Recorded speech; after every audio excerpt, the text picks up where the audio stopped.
Começar falando para o senhor por que a presidência da República? Candidato a presidente, né? Uma questão de responsabilidade, cumprimento de missão. O Brasil afundou, a casa caiu, anarquizaram a administração pública brasileira, explodiram as finanças públicas, os cofres públicos foram assaltados pelos ladrões, os barões da corrupção. A Operação Lava Jato vem mostrando os mistérios desse grande escândalo de corrupção no país. Há um sistema perverso, que é um sistema que eu chamo do balcão de negócios, né, que é do aparelhamento do Estado, do loteamento dos cargos, dessa relação desonesta entre os poderes, que se tornou uma fábrica dos grandes escândalos de corrupção. Cheguei à conclusão que, como político, a política apodreceu, é verdade. Você vai para a rua, o cidadão está indignado, revoltado. Hoje, ali em Campinas, um cidadão me disse: olha, eu vou apertar a sua mão como ser humano, não como político. Veja o que o cidadão diz, quer dizer, é a revolta, é a indignação com os políticos de modo geral. Então, eu entendi que, depois de todos esses anos na política, eu tinha o dever de cumprir uma missão, esperando que nós pudéssemos fazer do ano de 2018 o reencontro com a verdade, que o Brasil pudesse se reencontrar com a verdade. Essa foi a leitura que eu fiz. Eu devo ser candidato porque todos nós devemos exercer o protagonismo, tentando contribuir, influir para que a escolha seja adequada e o Brasil se salve, porque está afundando. E, obviamente, como político, eu tenho que ser candidato. Se eu não fosse político, eu teria que exercer influência como cidadão comum, procurando contribuir para melhorar as coisas, escolhendo bem. Mas eu sou político, então eu tenho que me colocar na disputa.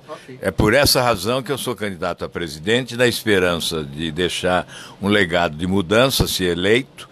A minha proposta principal é esse rompimento mesmo com essa estrutura atual, com esse modelo atual de governança que fracassou. E nós temos esperança de ver a população acordando de uma anestesia de efeito prolongado, mas que ainda dá tempo de acordar, é isso que nós estamos imaginando. Senador, em uma declaração recente que o senhor deu, o senhor disse que quem defende o voto útil assina atestado de burrice. Mas, candidato, se o voto útil não existir no nosso país, a gente não corre o risco de ser comandado pelos mesmos políticos que acabaram afundando o nosso mesmo Brasil? Se nós utilizarmos o voto útil, é que nós vamos eleger os mesmos políticos, né? Do lado esquerdo, a filosofia do fracasso. PT é a filosofia do fracasso. É a crença na ignorância.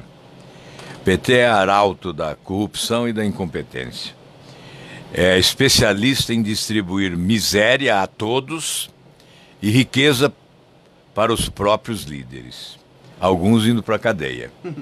Então, o candidato do PT é o porta-voz dessa tragédia, é o representante desse caos. Temos que combater. E há aqueles que dizem: olha, tem que votar na esquerda para evitar a extrema-direita. E aí, do outro lado você ouve: tem que votar aqui no tal Bolsonaro para evitar o Haddad, que é do PT. Esse é o chamado voto útil, que eu considero a subscrição da burrice. Porque nós temos que escolher sempre o melhor. Quem é o melhor? É nele que eu vou votar. Eu não admito votar no pior. Eu não admito votar no menos ruim.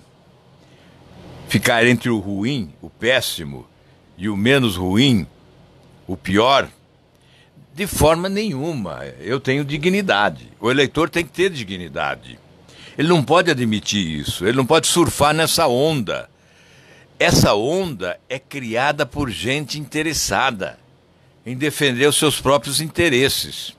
De um lado, do lado esquerdo, esse populismo desvairado que arrasou com o Brasil. E do lado da extrema-direita, a incompetência absoluta de quem não tem nenhuma experiência, nunca foi cogitado para ser síndico do prédio onde mora, prefeito da cidade, ou governador do estado, e aparece como combatente da corrupção agora, mas nunca combateu a corrupção. Vai lá no YouTube, encontre lá um discurso no tempo de Dilma e Lula combatendo a corrupção. Não vai achar. Agora, se procurar os meus, vai ter que pedir férias acumuladas, porque não vai dar tempo de ouvir todos, né? Porque era discurso atrás de discurso, dizendo, ó, escândalo de hoje faz esquecer o de ontem, e espera o de amanhã para ser esquecido, estão preparando uma bomba relógio que vai explodir no Brasil. Tudo isso foi dito em tempo, há muito tempo. Nós não estamos combatendo corrupção agora porque sou candidato. Eu sempre combati a corrupção. Essa que é a verdade. Então, é preciso que o eleitor, ao votar neste ano, diga se vale a pena ser honesto. Mas aí, levando até em consideração o que o senhor está falando aí, sobre até essa polarização na internet, até que está rolando sobre esse voto útil que o senhor tanto fala, né? Será que não faltou uma aliança entre partidos centro-direita para evitar essa polarização Bolsonaro versus Haddad? Não é. Na verdade, na esquerda tem mais candidatos do que o centro. Você pode somar vários candidatos da esquerda. Não é essa a questão. A questão é saber se o brasileiro quer honestidade e competência ou se ele quer reeditar a tragédia. Já tem essa experiência. O brasileiro tem que olhar, verificar quem é cada um. Eu estou aqui, não sou tão conhecido, mas é fácil verificar. Eu fui governador do Paraná. Aqui em Indaiatuba, Vale Namorado do Sol tá cheio de paranaense. Pergunte lá se você não me conhece, vá lá Namorado do Sol e pergunte para um paranaense como é que eu fui no governo, se eu fui honesto, se eu fui corrupto, se eu fui bom governador, se eu fui mau governador, se eu tenho competência, se eu não tenho competência. Tem que olhar para trás, Da mesma forma os outros candidatos. Então, não é difícil você descobrir a verdade. Aliás, tem que prevalecer a verdade. Claro. Nós temos que buscar a verdade a toda hora. Enfim, o que fica... Hoje de manhã eu recebi uma mensagem de um vereador jovem lá do interior do Paraná, dizendo, olha, a minha vocação é a política, eu quero ser político, mas eu estou vendo que é difícil, estou vendo que não vale a pena ser honesto. Eu estou vendo que não vale a pena ser competente. Veja aí como é que está a pesquisa, por causa da pesquisa de ontem. Veja como é que está a pesquisa. Quer dizer, quem é honesto, quem combateu a corrupção, quem fez um governo extraordinariamente bem sucedido, quem é limpo, tem vida limpa, não tem nenhuma denúncia, nada, nenhum inquérito. E aí está lá embaixo. E o outro está preso e estava liderando pesquisa, comandou uma organização criminosa, assaltou o Brasil, ficou multimilionário, fez lavagem de dinheiro, corrupção, preso e liderava pesquisa. Então esse jovem vereador diz, será que vale a pena eu ir para a política? Hoje o Augusto Nunes, na sabatina da Veja, me perguntou se o Senado de hoje é pior do que antes. Eu disse que era. Ele perguntou por quê. Eu falei, porque as pessoas de bem, as pessoas talentosas estão fugindo da política. Aí tem o exemplo do Joaquim Barbosa. Eu falei, o Joaquim Barbosa desistiu de ser candidato, não aceitou ser candidato. Disse que foi uma decisão de foro íntimo. Eu entendi a decisão dele. Ele não se dispôs a participar desse mundo. Há um constrangimento. Vocês não pensam...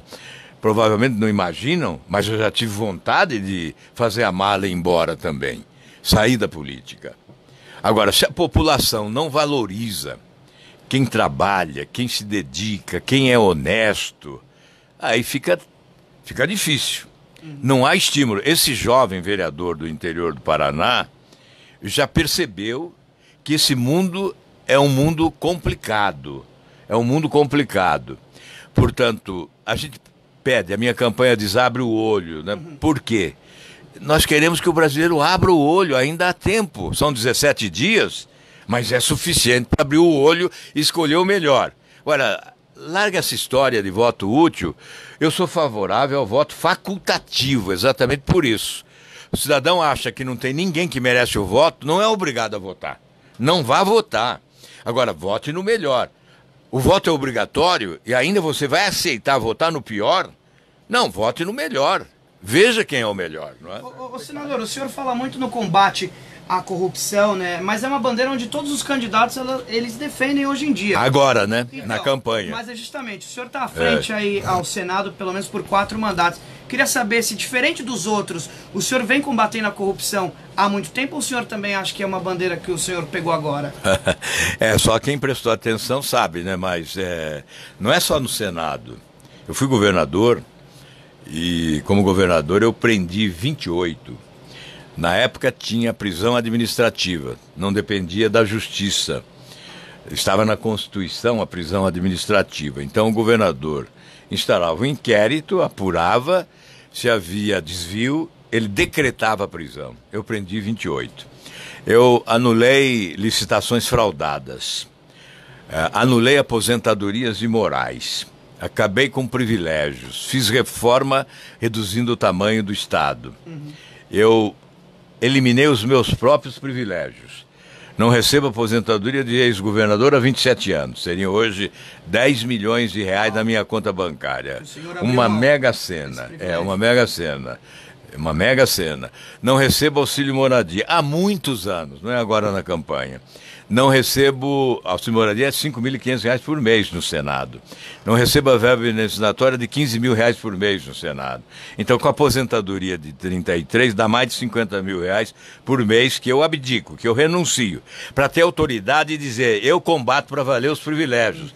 E vou acabar com o privilégio de todas as autoridades se for presidente da República. Agora, os outros não podem dizer isso, porque eles não abrem mão, ao contrário, defendem. Esse que está em primeiro lugar na pesquisa, o Bolsonaro, ele defende o privilégio. Ele diz que é um direito dele, ele não abre mão e recebe. Então, nós temos que ver isso. Agora, eu combati a corrupção não só no governo, no Senado.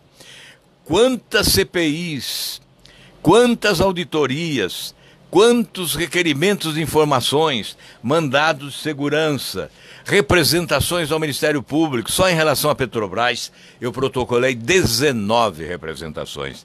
Em 2009, foram 18. Se as autoridades tivessem tomado providências naquela época, nós não teríamos chegado a esse rombo. Em 2006, eu participei da CPI dos Correios e pedi o impeachment do presidente Lula, porque ele comandou o mensalão. Em 2006, e eu fiquei sozinho. Ninguém acompanhou. Eu fui expulso do PSDB porque eu quis investigar corrupção no governo do Fernando Henrique, do próprio PSDB, que era o meu partido, por uma questão de coerência. Então, alguns agora dizem que estão combatendo corrupção, inclusive esse que está em primeiro lugar, o Bolsonaro. Nunca combateu, ao contrário, estava lá na sombra do poder, se beneficiando de todas as benesses do poder. A verdade tem que ser dita. Me desculpem os adeptos desse cidadão, ele não está preparado para ser presidente da República. Agora, candidato, a gente sabe que o seu tempo é curto, você está aí rodando pela região de Campinas aqui. Agradecer mais uma vez a sua presença aqui, mas já você citou o nome do candidato Bolsonaro.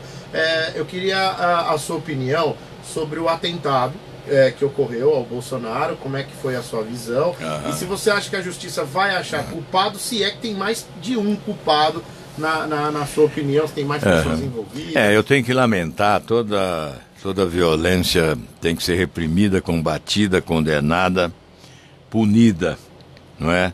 Tem que punir. Eu acho que a Polícia Federal está investigando, logo deve ter uma conclusão. Nós não podemos antecipar julgamento sobre o que ocorreu. Espero que tenha sido um ponto fora da curva. Nesse caso, a minha solidariedade inteira ao Bolsonaro, à família dele. Espero que ele saia bem disso, que vá para casa com saúde. Que vá para a praia, mas não para o Planalto, e que vá cuidar, vai curtir a vida nas praias do Rio de Janeiro e deixa o Brasil para alguém com competência governar, porque o país não merece mais sofrimento. Tá certo. Ô, senador, a minha pergunta agora é assim, muitas pessoas ainda no Brasil inteiro, inclusive em Indaiatuba, ainda defendem o voto naquele famoso rouba mais faz. No governo do senhor, isso não tem vez? Acabou, vai acabar. O rouba mais faz é ridículo, né? É afrontoso, é triste. O rouba mais faz é deprimente. O rouba mais faz é a crença na ignorância realmente, como disse antes. Então, o tempo do rouba mais faz vai acabar. Agora tem que ser fala e faz. E é possível fazer muito mais do que fizeram, sem roubar, sem deixar roubar e colocando na cadeia quem rouba. Eu acho que isso já é um programa de governo. Essas promessas todas aí nada valem se isso não for adotado. Essas promessas todas são palavras soltas ao vento se nós não mudarmos esse sistema de governança. É impossível cumprir qualquer dessas promessas que estão fazendo por aí sem mudar esse sistema de governança. Por isso, é essencial duas coisas: que os que governaram o Brasil nos últimos anos peçam perdão ao povo brasileiro pelo mal que fizeram a esse país. Pegaram um país rico, potencialidades econômicas extraordinárias, e levaram a população à pobreza imensa, 52 milhões abaixo da linha da pobreza. Isso não se justifica, isso é imperdoável.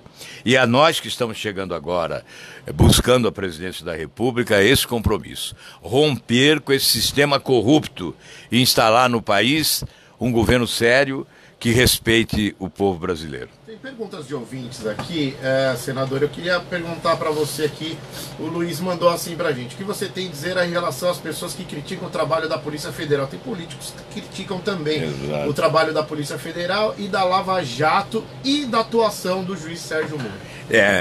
São os corruptos, né? Os que criticam a Polícia Federal, o juiz Sérgio Moro e a Lava Jato são os que querem continuar roubando o país. São os que querem conivência, cumplicidade, querem impunidade. Nós queremos essa nova justiça que começa a ser edificada na esteira da Operação Lava Jato, com atuação forte, competente, independente da Polícia Federal, do Ministério Público e da Justiça de primeira instância, tendo como símbolo, como ícone, o juiz Sérgio Moro, que a partir dele nós começamos a mudar o conceito de justiça no Brasil. A justiça que só levava para a cadeia o pobre, especialmente negro, agora leva grandes ladrões da política, do mundo empresarial. Enfim, nós estamos caminhando para a instalação de uma nova justiça no Brasil, onde todos seremos iguais perante a lei.